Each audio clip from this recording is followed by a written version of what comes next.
আমাদের বগুড়ার অহংকার, সাহসী বীর বগুড়ার গর্ব। পিনাকি দাদা, পিনাকি ভুট্টা স্যার বিদেশে থাকে, গত 16 বছর স্বৈরাচার হাসিনার বিরুদ্ধে কথা বলেছে। অথচ গত 2 দিন আগে তার বাড়িতে বৃদ্ধ মা ছিল, তার বাড়ির চতুর্পাশে তেল ঢেলে দিয়ে আগুন লাগিয়ে দেওয়া হয়েছে। বলেন নাউজুবিল্লাহ। পিনাকি দাদার বাড়িতে আমি নিজে গিয়েছিলাম কয়েক মাস আগে। তার সেই পুরনো বাড়ি আলতাপন্নেসা খেলার মাঠের পাশে, একটা বৃদ্ধ মা ওখানে থাকে, 80-90 বছর, 100 বছর প্রায় বয়স। এই বৃদ্ধ মাকে হত্যা করার উদ্দেশ্যে চতুর্দিকে তেল ঢেলে দিয়ে আগুন লাগিয়ে দিয়েছে। রাতের বেলা এরা কাপুরুষ ছাড়া কিছু হতে পারে না। পিনাকি যদি তোমাদের কোনো ক্ষতি করে থাকে তার বিরুদ্ধে অভিযোগ করো, মামলা করো, বিচার করো, কিন্তু তার একটা বৃদ্ধ মা বাড়ির ভিতরে আছে, তার বাড়ির চতুর্দিকে তেল দিয়ে আগুন ধরিয়ে দিয়েছে। আমরা বগুড়ার মানুষ হিসেবে লজ্জিত। এই মুখ দেখাবো কার কাছে? আজকে কে বা কারা রাতের বেলা এই ঘটনা ঘটাইলো? পিনাকি দাদার বাড়ির চতুর্দিকে আগুন লাগিয়ে দিল। বগুড়া জেলার ওসি, ডিসি, এসপি প্রশাসনকে বলতে চাই, সিসিটিভির ভিডিও আছে, যুবকের চেহারা দেখা যাচ্ছে। কারা আগুন লাগিয়ে দিল? 24 ঘন্টার ভেতরে এদের গ্রেফতার করে শাস্তির আওতায় আনতে হবে। গত 16 বছরে আমরা স্বৈরাচার হাসিনার বিরুদ্ধে যা বলতে পারিনি, এই পিনাকি দাদা, ইলিয়াস, কনক সারওয়ার এরা বিদেশের মাটি থেকে এই যুদ্ধটা তারা চালিয়ে গেছে।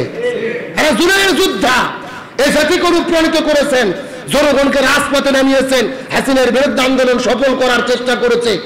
আজকে সেই পিনাকি ভুট্টা স্যারদের বাড়িতে আগুন লাগানো হচ্ছে, আজকে তাদের বিরুদ্ধে দাঁড়ানো হচ্ছে। এটা কখনো চাওয়া পাওয়ার নয়।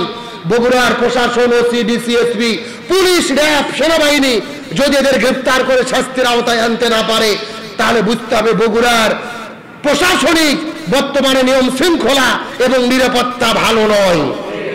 গত 1 মাস ধরে দেখতেছেন প্রতিদিনে খুনের ঘটনা। আজ সেখানে খুন, কাল সেখানে খুন, ওখানে গুম। মনে হচ্ছে বগুড়া এখন চলতেছে সন্ত্রাসীদের অঙ্গরাজ্য। সারা দেশে এত ঘটনা ঘটতেছে না, অথচ বগুড়া ঘটতেছে। আমরা প্রশাসনকে বলি, পারলে এগুলো ব্যাপারে পদক্ষেপ নেন, না হলে দায়িত্ব ছেড়ে দেন। ডক্টর ইউনূস নতুন কাউকে দায়িত্ব দেবে, দয়া করে বগুড়া শান্তির শহরকে অশান্তর শহর বানাতে দেবেন না। আমরা শান্তিতে মিলেমিশে বসবাস করতে চাই। খুন, হত্যার হাজানি আর বাড়িতে আগুন লাগিয়ে দিয়ে পোড়া, এটা আমরা মেনে নিতে চাই? এটা আমরা দেখতে চাই না। যে কথা বলতে চাচ্ছিলাম, আমাদের শান্তি এবং নিরাপত্তা দিতে পারে খেলাফতের শাসন, কোরআনের শাসন ছাড়া এই জমিনে শান্তি আসবে? উমর ফারুক রাদিয়াল্লাহু তাআলা খাবার নিয়ে গরিব দুঃখীদের বাড়ি বাড়ি পৌঁছে দিচ্ছে। সুবহানাল্লাহ বলেন। আমার বন্ধুগণ, মুসলমান ভাইরা, গভীর মনোযোগ লক্ষ্য করুন। এই জমিনের মধ্যে খেলাফতের শাসন যখন কায়েম হবে, ওই জমিনের মধ্যে কতটা অধিকার পাবে নাগরিকেরা বোঝার চেষ্টা করেন। উমর ফারুক রাদিয়াল্লাহু তাআলা ওই জায়গার মধ্যে থেকে বের হয়ে মসজিদুন নববীর মধ্যে চলে গেলেন নামাজ আদায় করার জন্য। শুধুমাত্র উমর ফারুক নামাজ পড়বেন না, তিনি নামাজের ইমামতিত্বের জায়গায় দাঁড়িয়ে গেছে। সুবহানাল্লাহ বলেন। তারপরে জমিনে কোরআনের শাসন যখন থাকবে, খেলাফতের শাসন যখন থাকবে, যিনি রাষ্ট্রের প্রধান হবে তিনিও নামাজের মধ্যে প্রধান হবে, যিনি মসজিদের ইমাম হবে তিনি সমাজের ইমাম হবে। উমর ফারুক অর্ধ পৃথিবীর খলিফা। আবার নামাজ পড়ানোর জন্য যখন তিনি দাঁড়িয়ে গেলেন ওই মসজিদুন নববীর ভেতরে ইমামতিত্বের জায়গায় যখন তিনি দাঁড়িয়ে গেছে, পিছন দিক থেকে যখন ইকামত দেওয়া হবে, ইকামত এখন পর্যন্ত শুরু হয় নাই, পিছন দিক থেকে একজন ডাকতে বলেছেন আল্লাহু আকবার। কি বলেছেন? তার মানে কি দিছে? লোকমা দিছে। জোরে বলেন, কি দিছে? কিন্তু মসজিদের মুসল্লিরা বড় বিপদের মধ্যে বললেন, নামাজের মধ্যে তো লোকমা হয় নামাজ শুরু হওয়ার পরে, কিন্তু উমর ফারুককে লোকমা দিলেন নামাজ শুরু হওয়ার, ইকামত শুরু হওয়ার সঙ্গে সঙ্গে লোকমা চলে আসলেন। ওই লোকটাকে সমস্ত সাহাবীরা জিজ্ঞেস করলেন, এ ভাই তোমার কি হলো? এখন পর্যন্ত তো নামাজটা শুরু হয় নাই, তুমি কেন আল্লাহু আকবার বলে ডাকলি? এমন সময় লোকটা ডাক দিয়ে বলেন, এ মুসল্লিরা নামাজ পড়ে হবে, আগে আমার কথার হিসাব দাও। উমর ফারুকের বিরুদ্ধে আমার একটা অভিযোগ আছে, এই অভিযোগের মীমাংসা না হওয়া পর্যন্ত আমি উমর ফারুকের পেছনে নামাজ পড়ব। গভীর মনোযোগ লক্ষ্য করে বোঝার চেষ্টা করেন, যিনি অর্ধ পৃথিবীর খলিফা, আল্লাহর নবী বলেছেন আমার পরে কোনো নবী নাই। নবী যদি হতো লাউকানা উমর সেই উমার রাস্তা দিয়ে একদিন হেঁটে গেলে 40 দিন পর্যন্ত শয়তান যায় না। ওই উমার ফারুক নামাজে দাঁড়িয়েছে, পেছন দিক থেকে লোক, মা আমার কথার জবাব না দেওয়া পর্যন্ত আপনার পেছনে নামাজ পড়বো না। হযরত উমার ফারুক নামাজ বন্ধ করে দিলেন। আগে আর কথার জবাব হবে, তারপরে নামাজ হবে। সুবহানাল্লাহ বলেন। তার মানে জমিনের মধ্যে যখন খেলাফত কায়েম হবে, এমপি মন্ত্রী চেয়ারম্যান মেম্বার যদি ভুল করে আর যদি দুর্নীতি করে, একটা সাধারণ মানুষও ভুল ধরতে পারবে।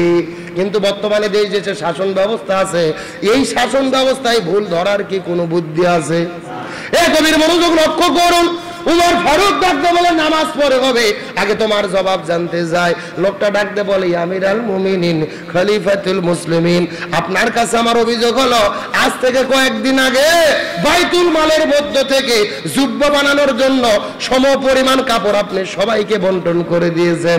এই যে মসজিদের মধ্যে যত মুসল্লি নামাজ পড়ি, আপনি সমান সমান করে নির্দিষ্ট পরিমাণ জুব্বার কাপড় আমাদেরকে দান করেছেন। আমরাও জুব্বা তৈরি করেছি, আমাদের জুব্বাটা পায়ের হাঁটু পর্যন্তই যায় নাই, অথচ আপনি যেই জুব্বা পরেছেন ওই জুব্বার ঝুলটা কেমনে করে পায়ের টাকনু পর্যন্ত চলে গেল। আমাদের জুব্বাটা পায়ের হাঁটু পর্যন্ত হয় না, আপনার জুব্বাটা পায়ের টাকনু পর্যন্ত কেমনে গেল? আপনি কেমনে বেশি কাপড় নিলেন? এই বেশি কাপড়টা কোথায় পাইলেন? এই বেশি কাপড়ের লম্বা জুব্বার হিসাব না দেওয়া পর্যন্ত আপনার পেছনে নামাজ পড়ব। এই অভিযোগটা বোঝার চেষ্টা করবেন। টনে টনে চাল মেরে খাই নাই, গম মেরে খাই নাই, খেজুর মেরে খাই নাই, দেশের টাকা চুরি করে বিদেশে নিয়ে যায় নাই, বেগুম পাড়াও বাসা তৈরি করে নাই, ব্যাংক ব্যালেন্সও তৈরি করে নাই, 4-5টা গাড়িও কেনে নাই। জুব্বার ঝুলটা বড় কেমনে হলো? আমাদের জুব্বা ছোট, আপনার জুব্বা কেমনে বড় হলো? হিসাব না দেওয়া পর্যন্ত আপনার পেছনে নামাজ পড়বো না। এই কথা বলার পরে লক্ষ্য করে দেখা গেলেন উমার ফারুকের ছেলে আব্দুল্লাহ দাঁড়িয়ে তিনি হাউমাউ করে কান্না শুরু করলেন।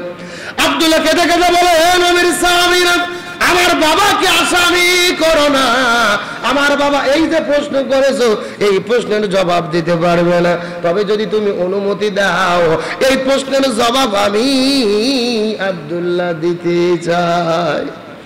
সবাই বললেন, ঠিক আছে তুমি উত্তর দাও। আব্দুল্লাহ ডাকতে বলেন, হে মুসলমানেরা, নবীর সাহাবীরা, অভিযোগ যেহেতু করেছো মনোযোগ দিয়ে শুনে নাও।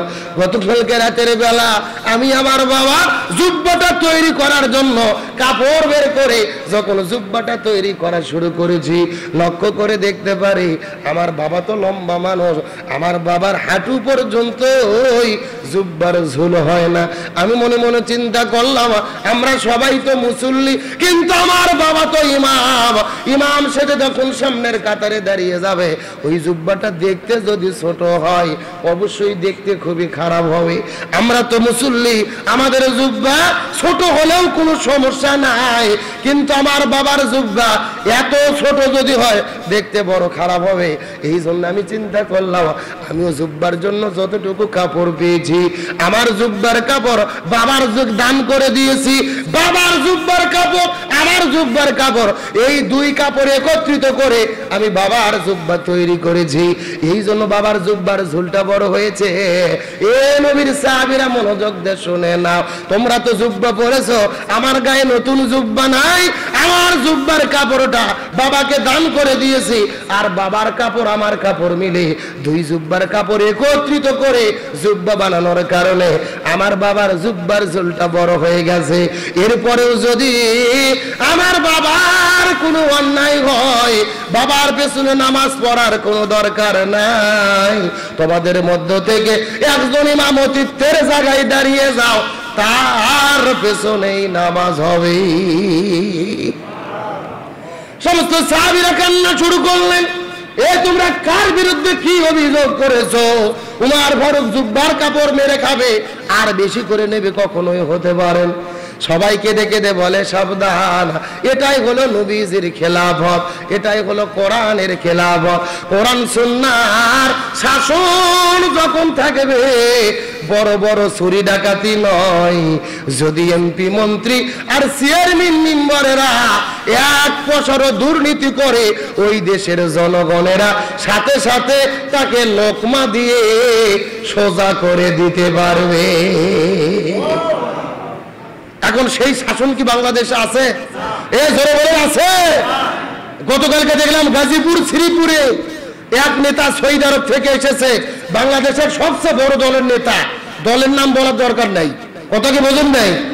একেবারে এত সন্ত্রাসী চুরি ডাকাতি করেছে, যৌথ বাহিনী অভিযান চালাইছে, বাঁচার জন্য পানির ট্যাঙ্কির মধ্যে ঢুকছে, খবরের মধ্যে দেখেছেন না? একেবারে পানির ট্যাঙ্কির মধ্যে ঢুকেছে, ট্যাঙ্কের ভেতরে, সেখান থেকে সেনাবাহিনী গ্রেপ্তার করেছে, অস্ত্র সহ, টাকা সহ, অবৈধ অস্ত্র সহ তাকে গ্রেপ্তার করা হয়েছে। অন্যায় অপকর্মে 6 লাখ, পানির ট্যাঙ্কের ভেতরে লুকাচ্ছে, অন্যায় অপকর্ম করে। সিএর পাওয়ার আগে যদি এইরকম ঘটনা ঘটে, ভবিষ্যতে কি ঘটতে পারে চিন্তা ভাবনা করে দেখা দরকার। এই জন্য বলতে চাচ্ছিলাম, যদি কোরআন সুন্নাহর শাসন থাকে, খেলাফতের অনুভূতি থাকে, কেউ অন্যায় অপকর্ম করতে পারবে না। যদি করো, জনগণ তাদেরকে সোজা করে দেবে, বাতলিয়ে দেবে, সোজা হতে তাদেরকে সুযোগ দেবে, তাদেরকে সোজা করে দিতে সচেষ্ট হবে।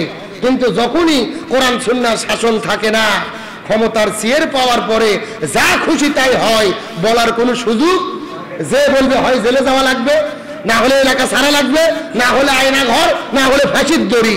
হক কথা বলার কোনো সুযোগ, মানে ফল খাইলেই ফরমালিন, ফল খাইলেই হলো বিষ, আর হক কথা বললেই পুলিশ। এমনই তো বাংলাদেশে চলে। তাই বলতে চাচ্ছিলাম, আমরা যদি শান্তি পেতে চাই, আল্লাহ তাআলা আমাদেরকে সৃষ্টি করেছেন খলিফা হিসেবে, খেলাফতের দায়িত্ব হলো জমিন যার, আইন চলবে তার। আল্লাহ রসুল, কোরআন এবং হাদিসের আইন যতদিন জমিনে কায়েম না হবে, 100% আমরা শান্তি পাবো।